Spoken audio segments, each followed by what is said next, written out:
ग्रामाणी वारे केस में जवाबदार रिमांड ते पुलिस हवाले कयो वियो। अवां खे अपडेट कयूं पिया पुलिस पारां पीर सुहेल शाह रियाज़ मशहूरी खे राणीपुर जी अदालत में अवां खे ॿुधायूं पिया राणीपुर जी अदालत में पेश कयो वियो आहे।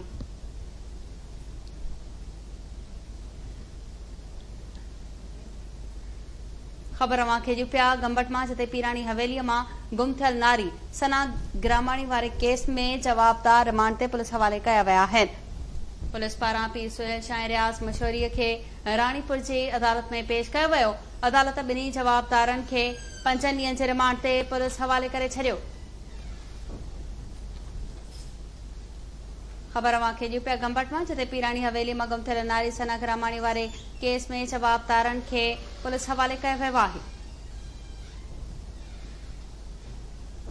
तफ़सील मालूम कंदासीं। लाइन ते मौजूद आहे ज़ाहिद ॼामड़ो। जी ज़ाहिद अपडेट कजो।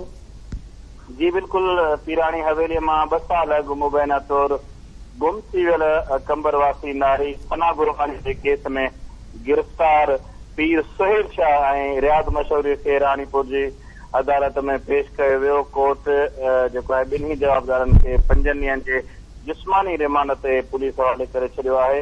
राणीपुर पुलिस जो चवणु आहे त सना गुरबानी जी गुमशुदगी बाबति जवाबदारनि खां जेको आहे पुछा ॻाछ जारी आहे। सना गुरबानीअ जे पीर दीदार गुरबानीअ जे फरियाद ते 2 ॾींहं अॻु सुहेल शाह ऐं रियाज़ मशहूर समेत 6 माण्हुनि ते अगवा ऐं वेकिरे जी एफआईआर दाख़िल कई वई हुई। जी ज़ाहिद ॼामड़ो अपडेट करण लाइ महिरबानी।